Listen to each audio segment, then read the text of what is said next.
عزیزان محترم، پچھلے جمعۃ المبارک کے موقع پر ہم قربانی کے فضائل کو پڑھ سکے تھے۔ آج ہم انشاءاللہ العزیز قربانی کے مسائل اور دیگر چیزوں کو پڑھیں گے۔ عزیزان محترم، ذو الحجہ کی 10 کی فجر سے ذو الحجہ شریف کی 10 تاریخ کی نماز فجر کے بعد جب سورج طلوع ہو جاتا ہے تو ہم نماز پڑھتے ہیں۔ تو نماز پڑھنے کے بعد، عید کی نماز پڑھنے کے بعد سے لے کر یہ 10 ذو الحجہ کا پورا دن، پھر 11 کا پورا دن، پھر 12 کا پورا دن، چاند کی 12 تاریخ کو سورج غروب ہونے سے پہلے پہلے قربانی جو ہم کرتے ہیں، اس کو سنت ابراہیمی کہتے ہیں۔ آگے اس کی تفصیل آ جائے گی۔ رات کے وقت 2 راتیں درمیان میں آتی ہیں۔ رات کے وقت بھی قربانی کر سکتے ہیں مگر مکروہ ہے، ثواب نہیں ملتا۔ قربانی ہو جائے گی، ثواب نہیں ملتا، اس لیے بہتر ہے کہ دن کے وقت قربانی کریں۔ عزیزان محترم، یہ سنت ابراہیمی ہے۔ سرور کائنات صلی اللہ علیہ وآلہ وسلم سے صحابہ کرام رضوان اللہ علیہم اجمعین نے پوچھا، آقا یہ قربانی کیا ہے؟ فرما سنت ابیکم ابراہیم، یہ ہمارے باپ ابراہیم علیہ السلام کی سنت ہے۔ پھر عزیزان محترم، آپ قرآن پاک کا مطالعہ کریں۔ قربانی ہمیشہ سے ہر امت پر تقریباً رہی ہے، اس کے طریق مختلف تھے، مگر ہمیشہ سے حضرت آدم علیہ السلام کی اولاد حابیل قابیل سے لے کر ابراہیم علیہ السلام تک ہمیشہ لوگ کسی نہ کسی طرح اللہ کے لیے قربانی پیش کرتے رہے۔ قرآن پاک میں آتا ہے وَلِكُلِّ أُمَّةٍ جَعَلْنَا مَنْسَكًا لِيَذْكُرُوا اسْمَ اللَّهِ عَلَى مَا رَزَقَهُم مِّن بَهِيمَةِ الْأَنْعَامِ، اور ہم نے ہر امت کے لیے ایک قربانی مقرر فرمائی۔ یہ قرآن پاک ہے، اللہ پاک خود فرما رہا ہے، اور ہم نے ہر امت کے لیے ایک قربانی مقرر فرمائی تاکہ وہ اللہ تعالیٰ کی رضا کے لیے جانوروں کو اللہ کی راہ میں ذبح کریں۔ عزیزان محترم، آپ یہاں سے شروع کر لیں۔ جیسا میں نے عرض کیا، حابیل قابیل حضرت آدم علیہ السلام کے بیٹے ہیں، حابیل اور قابیل۔ اب وقت نہیں اس کی تفصیل میں نہیں جاتا۔ دونوں بھائیوں نے اللہ کے حضور قربانی پیش کی، حابیل نے بھی اور قابیل نے بھی۔ اوپر پہاڑی کے اوپر لے جا کر جانور کو ذبح کرتے تھے۔ تو جس طرح ہم امت مصطفیٰ صلی اللہ علیہ وآلہ وسلم پر حضور کے طفیل، یہ اللہ کی رحمت ہے کہ میرا نام لے کے ذبح کر دو، میرے لیے خون بہا دو، بس اب گوشت سب کچھ تمہارا ہے، خود کھاؤ، دوست احباب کو کھلاؤ، عزیز و اقارب کو کھلاؤ، غرباء کو کھلاؤ۔ پہلی امم کے لیے قربانی کا گوشت کھانا حلال نہیں تھا۔ وہ جانور کو جا کے ذبح کر دیتے، جس کی قربانی قبول ہوتی اس کی علامت یہ تھی کہ آسمان سے آگ آتی، اس کی قربانی کو جلا دیتی، یہ علامت ہوتی کہ اس کی قربانی قبول ہو گئی۔ اور یہ بھی آقا علیہ السلام کے طفیل ہمارے اوپر خاص اللہ کی رحمت ہے۔ وہ لوگ جس کی قربانی ہو جاتی وہ خوش ہوتا، وہ پھولے سے نہ سماتا کہ اللہ نے میری قربانی کو قبول کر لیا۔ اور جس کی قربانی کو آگ نہ آ کے جلاتی تو صاف ظاہر قربانی قبول نہیں ہوئی، اس کو بڑی شرمندگی، بڑی ندامت، بڑی ہزیمت ہوتی۔ تو یہ آقا علیہ السلام کے صدقے ہم پر کتنا کرم ہے کہ ہم جتنے بھی اعمال کرتے ہیں، نماز پڑھیں، روزہ رکھیں، حج کریں، زکوٰۃ دیں، خیرات کریں، قربانی دیں، اللہ نے پردہ رکھا ہوا ہے۔ قبول ہے پھر بھی پردہ ہے، نہیں قبول ہے پھر بھی پردہ ہے۔ کوئی ریاکاری کے لیے دے رہا ہے، دکھلاوے کے لیے دے رہا ہے، اس پر بھی اللہ نے پردہ رکھا ہوا ہے۔ تو عزیزان محترم، حابیل اور قابیل دونوں بھائیوں نے، حضرت آدم علیہ السلام کے یہ بیٹے ہیں، دونوں نے قربانیاں پیش کیں، تو حابیل کی قربانی کو آگ نے جلا دیا۔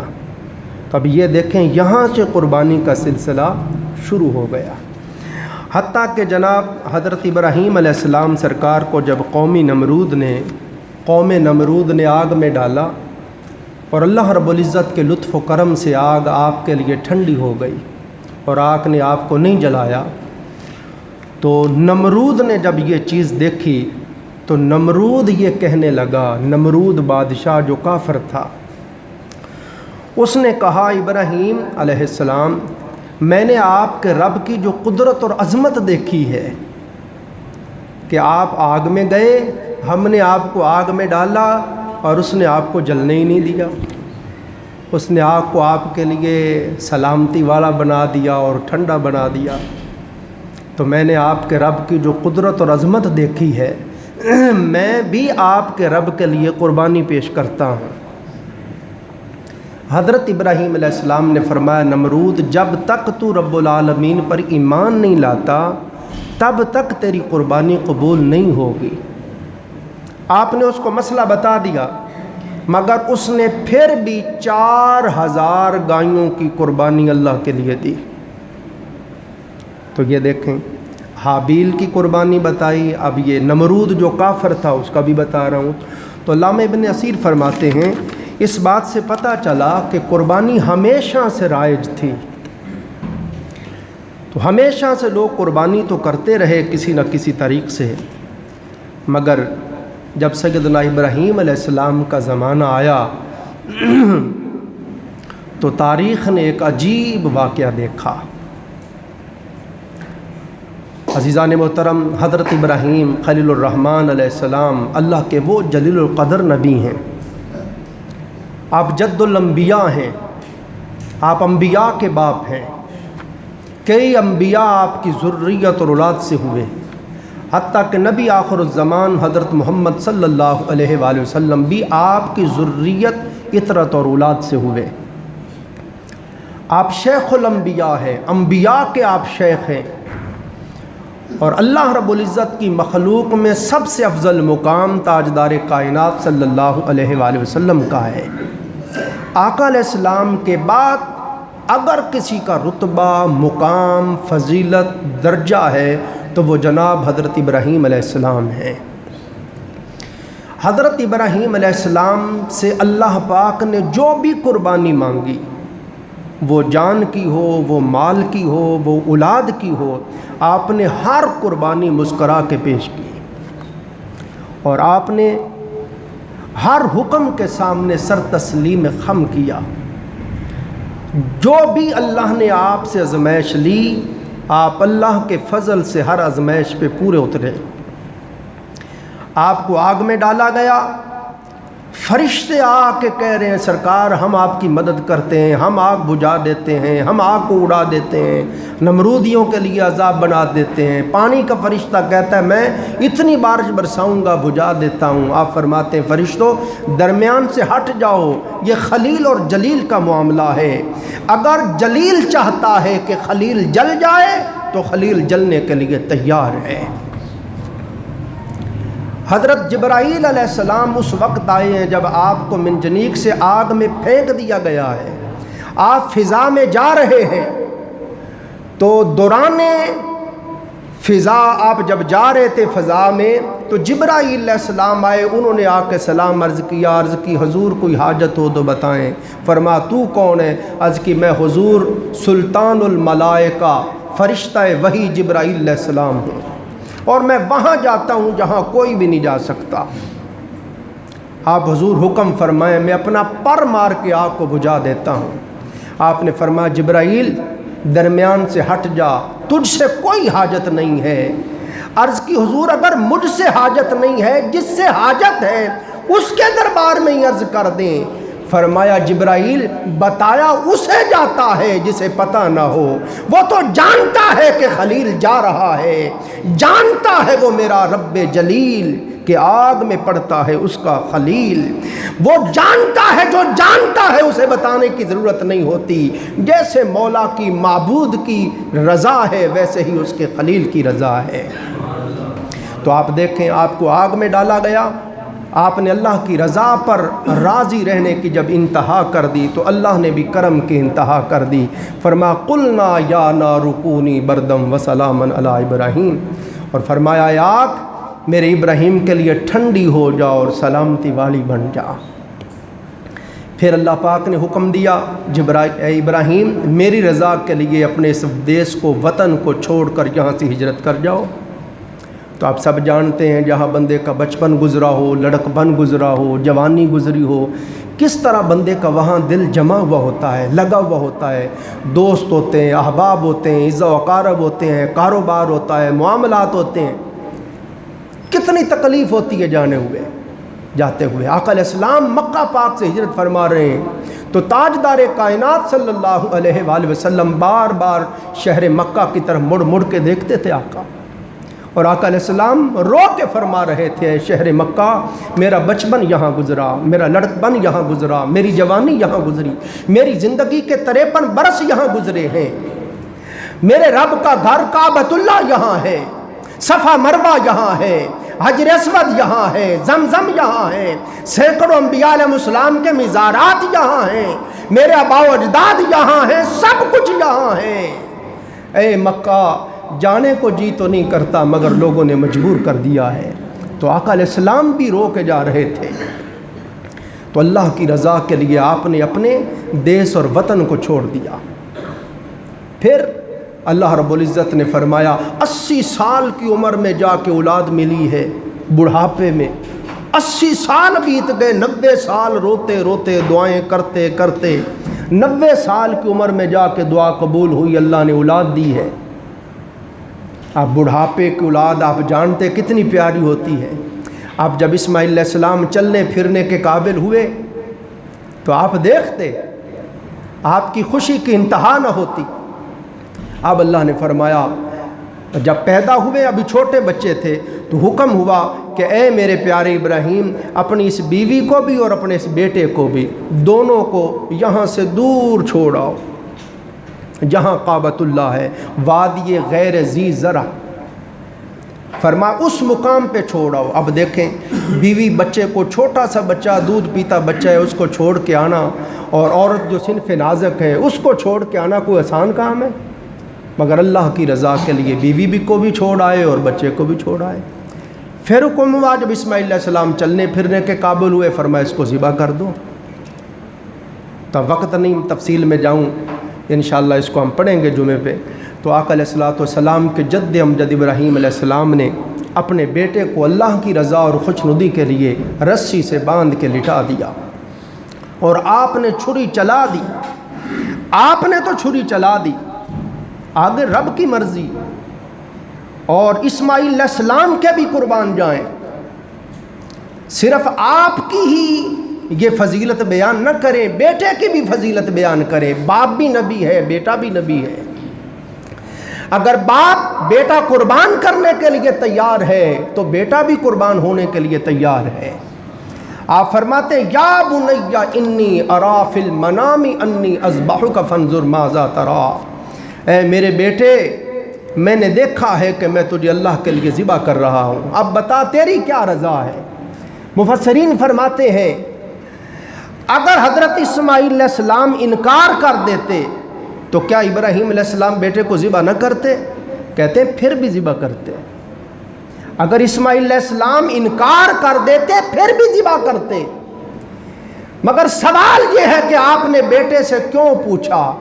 فرماتے ہیں اس لیے پوچھا کہ یہ نبی کا خون ہے، یہ پیغمبر کا خون ہے، اس کی رگوں میں خلیل الرحمن کا خون گردش کرتا ہے، یہ نبی کی بارگاہ کا پروردہ ہے، یہ جد الانبیاء شیخ الانبیاء کی گود میں پلا بڑا ہے۔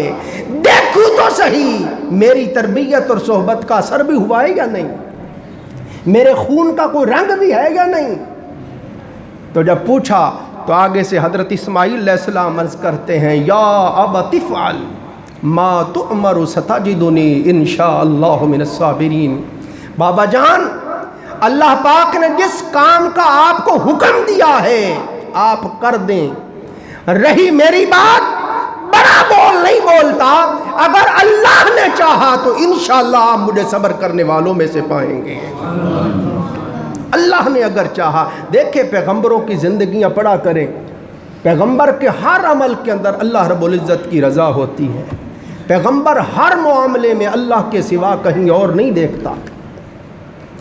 تو حضرت اسماعیل علیہ السلام نے بھی اس طرح اپنی نیاز مندی پیش کی۔ علامہ نے کہا یہ فیضان نظر تھا یا کہ مکتب کی کرامت تھی، یہ فیضان نظر تھا یا کہ مکتب کی کرامت تھی، سکھائے کس نے اسماعیل کو آداب فرزندی۔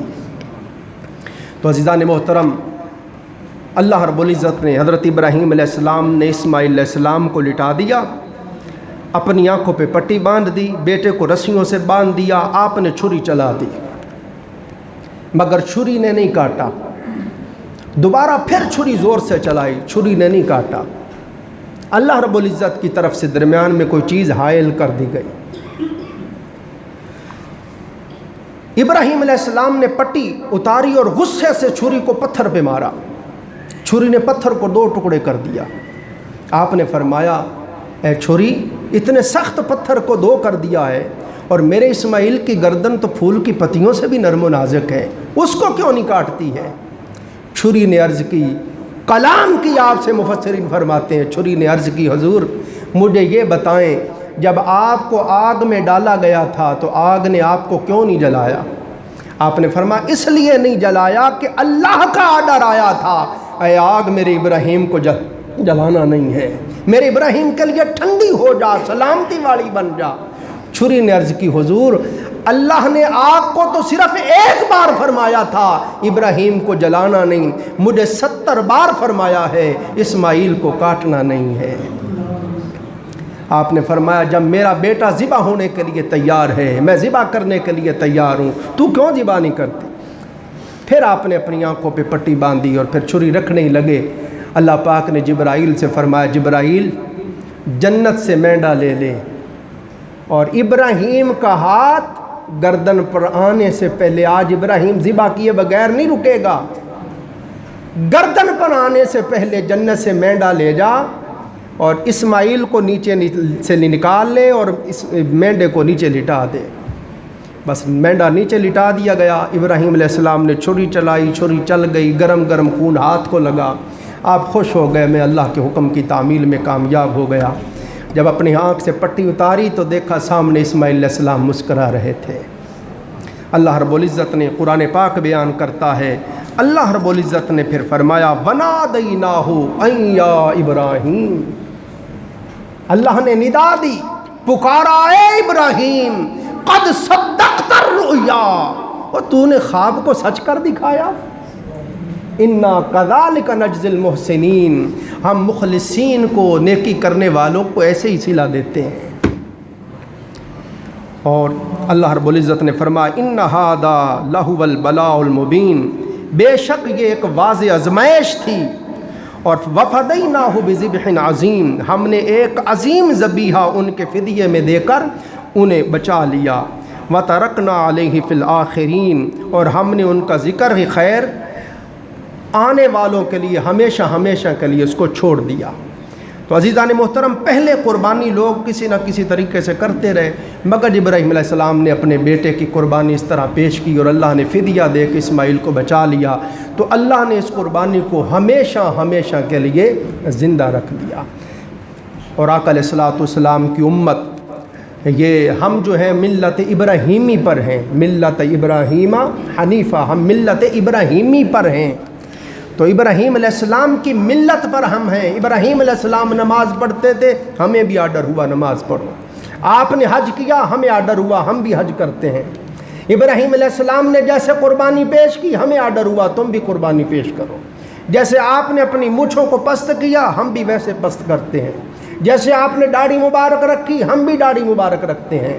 جیسے آپ انسلے کپڑوں کے ساتھ حج کے لیے گئے، ہم بھی ویسے ہی جاتے ہیں۔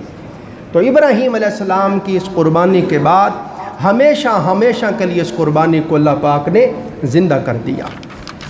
اور حضور نبی اکرم صلی اللہ علیہ وآلہ وسلم سے پوچھا گیا آقا یہ قربانیاں کیا ہیں؟ تو حضور نے فرمایا سنت ابراہیم، سنت ابیکم ابراہیم، تمہارے باپ ابراہیم علیہ السلام کی یہ سنت ہے۔ بعض لوگ اس مقام پر یہ کہتے ہیں کہ جی یہ مال کا ضیاع ہے، یہ پیسے ضائع ہو جاتے ہیں، اتنے جانور فضول میں ذبح ہو جاتے ہیں، اس طرح کی باتیں کرتے ہیں۔ تو عزیزان محترم مفسرین اس کا ایک ہی جواب دیتے ہیں، وہ فرماتے ہیں ہم اللہ اور اس کے رسول کے بندے ہیں، ہم اللہ کے بندے ہیں، اس کے محبوب کے امتی ہیں، ہم اللہ اور رسول کے فرمان کے غلام ہیں، ان کے حکم کے بندے ہیں، ان کے حکم کے غلام ہیں۔ ہم اور کچھ نہیں جانتے ضائع ہوتا ہے یا نہیں ضائع ہوتا، جانور اتنے ضائع ہو جاتے نہیں، ہم کچھ نہیں جانتے، ہم تو یہ جانتے ہیں ہمارے مولا کا حکم یہ ہے، ہم یہ جانتے ہیں اللہ پاک نے فرمایا وَأَطِيعُوا اللَّهَ وَالرَّسُولَ لَعَلَّكُمْ تُرْحَمُونَ، اللہ کی اطاعت کرو اور اس کے رسول کی اطاعت کرو تاکہ تمہارے اوپر رحم کیا جائے۔ فرمایا قُلْ إِن كُنتُمْ تُحِبُّونَ اللَّهَ فَاتَّبِعُونِي يُحْبِبْكُمُ اللَّهُ، محبوب صلی اللہ علیہ وسلم ان سے فرما دیجیے اگر تم چاہتے ہو کہ اللہ کے محبوب بن جاؤ، اے محبوب صلی اللہ علیہ وسلم جو کہتے ہیں ہم اللہ سے محبت کرتے ہیں ان سے فرما دیجئے میں مصطفیٰ صلی اللہ علیہ وسلم کی اتباع کیجئے، جب تم میری اتباع کرو گے تو اللہ تعالیٰ تمہیں خود اپنا محبوب بنا لے گا۔ اسی طرح حضور نبی اکرم صلی اللہ علیہ وسلم کی سیرت مطہرہ کا مطالعہ کریں، آقا علیہ السلام 10 سال مدینہ پاک میں رہے۔ مفسرین فرماتے ہیں اگر آپ کہیں کہ یہ مال ضائع ہو جاتا ہے، جانوروں کی نسل کشی ہوتی ہے، یہ ہوتا ہے وہ ہوتا ہے، تو فرماتے ہیں یہ ساری چیزیں آقا علیہ السلام کو نظر نہیں آتی تھیں؟ اور آپ کہیں کہ یہ کروڑوں روپے گئے یہ غریبوں پہ لگا دے، فرماتے حضور علیہ السلام سے بڑھ کر غریبوں کا غریب پرور کون ہے؟ غریبوں کے ساتھ دکھ بانٹنے والا حضور سے بڑا کون ہے؟ تو آقا علیہ السلام نے خود 10 سال مدینہ پاک رہے، حضور علیہ السلام نے 10 کے 10 سال قربانی پیش کی ہے۔ اس میں سے 1 سال آقا علیہ السلام حج پہ گئے تو وہاں جا کے قربانی کی، اور 9 سال حضور علیہ السلام نے مدینہ پاک میں قربانی پیش کی ہے۔ اسی طرح آقا علیہ السلام نے یہاں تک اتنا سخت حکم دیا، فرمایا جو شخص طاقت رکھتا ہو قربانی کرنے کی، استطاعت ہو، اور فرمایا وہ قربانی نہ کرے، جان بوجھ کے قربانی نہ کرے، آقا علیہ السلام نے فرمایا وہ ہماری عیدگاہ کے قریب بھی نہ آئے۔ اتنا سخت آقا علیہ السلام کا آرڈر ہے۔ پھر آقا علیہ السلام نے یہاں تک فرمایا، آقا علیہ السلام نے فرمایا یوم نہر قربانی کے دن بندہ جتنے بھی عمال کرتا ہے سارے عملوں میں سے بندے کا جو عمل اللہ کو سب سے زیادہ محبوب ہے، پسند ہے، وہ یہ ہے کہ بندہ اللہ کے لیے قربانی پیش کرے۔ اسی طرح حضور نبی اکرم صلی اللہ علیہ وآلہ وسلم نے فرمایا جو روپیہ عید کے دن قربانی پر خرچ کیا جاتا ہے اس سے زیادہ پیارا کوئی روپیہ اللہ کو ہے ہی نہیں۔ تو آقا علیہ السلام نے تو قربانی کے بارے میں یہ احکام فرمائے ہیں۔ اسی طرح عزیزان محترم اب ہم قربانی کے مسائل کو شروع کرتے ہیں، وقت بھی ختم ہو گیا۔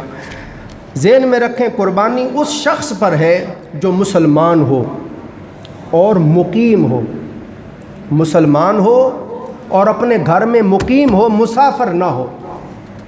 جو بندہ مسافر ہے کسی سفر میں اس کے اوپر قربانی واجب نہیں ہے، اگر وہ کر دیتا ہے تو وہ نفلی قربانی ہے، مگر قربانی کے لیے ضروری ہے، ائمہ کرام فقہاء اعظام نے بیان کیا کہ وہ اپنے گھر میں ہو، مقیم ہو، اپنے گھر میں ہو اور مسلمان ہو۔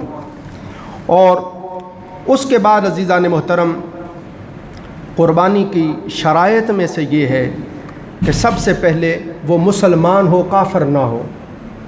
نمبر 2 دوسری شرط یہ ہے کہ وہ مقیم ہو، مسافر نہ ہو۔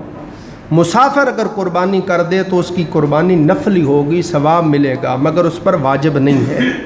نمبر 3 مالدار ہو، صاحب نصاب ہو، اس کے پاس 52.5 تولے چاندی کی قیمت یا 52.5 تولے چاندی یا اتنے پیسوں کا مال تجارت اس کے پاس اگر ہے۔ علماء بیان کرتے ہیں حاجت اصلیہ کے بعد جو اس کی اصلی حاجات ہیں کھانے پینے کا خرچہ نکال لے، بجلی، سوئی، گیس، پانی کا بل، بچوں کی فیس، سارے خرچے نکال دے، اپنا مہینے کا جو خرچ ہے وہ بھی نکال دے، اپنے ضروری جو کپڑے ہیں وہ بنا لیے، اور حاجت اصلیہ میں فرماتے ہیں مکان حاجت اصلیہ میں ہے، اس کے پاس سواری ہے جتنی مرضی اچھی ہے وہ حاجت اصلیہ میں ہے، اور گھر کے اندر جتنے برتن ہیں جو استعمال کرتے ہیں کھانے پینے کے لیے وہ حاجت اصلیہ میں ہیں، جتنے بستر ہیں وہ حاجت اصلیہ میں ہیں، سردی گرمی کے کپڑے ہیں وہ حاجت اصلیہ میں ہیں۔ حاجت اصلیہ کے بعد اگر کسی کے پاس اتنے پیسے بچ جاتے ہیں جن سے 52.5 تولے چاندی آ جائے، یہ تقریباً 47,000 50,000 کی بنتی ہے اس دور میں۔ اس وقت جس کے پاس اتنے پیسے ہوں اس پر قربانی واجب ہے۔ زکوٰۃ کے لیے ضروری ہے اتنے مال کہ آپ مالک پورا سال رہیں، اور سال کے بعد پھر اس میں سے 40واں حصہ زکوٰۃ ہے۔ مگر صدقہ فطر کے لیے اور قربانی کے لیے مال پر سال گزرنا ضروری نہیں ہے۔ عید سے ایک دن پہلے بھی اگر آپ کے پاس تقریباً 50,000 روپے آ گئے ہیں آپ پر قربانی واجب ہو گئی۔ بات سمجھ رہے ہیں سارے دوست؟ زکوٰۃ کے لیے حکم ہے پورا سال اتنے مال کے مالک رہیں، مگر قربانی کے لیے پورا سال اتنے مال کا مالک ہونا ضروری نہیں ہے۔ مہینہ پہلے آئے ہیں، 2 مہینے پہلے آئے ہیں، ہفتہ پہلے آئے ہیں، 10 دن پہلے آئے ہیں، 1 دن پہلے آئے ہیں، اگر اتنے پاس آپ کے پاس اضافی ہیں اپنی تمام حاجات کو پورا کرنے کے بعد تو قربانی بندے کے اوپر واجب ہو جاتی ہے۔ پھر قربانی کے وجوب کے لیے مرد ہونا شرط نہیں ہے، عورت پر بھی قربانی واجب ہے۔ جس طرح مرد صاحب نصاب ہو، صاحب مال ہو، صاحب استطاعت ہو تو اس پر قربانی ہے، اسی طرح عورت بھی اگر صاحب نصاب اور صاحب استطاعت ہے تو عورت پر بھی قربانی واجب ہے۔ ہاں جو چھوٹا بچہ ہے بھلے وہ اس کی وراثت میں کروڑوں روپے ہوں اس پر قربانی نہیں ہے، مگر اگر اس کا باپ اس کی طرف سے کر دیتا ہے تو بہتر ہے قربانی ہو جائے گی۔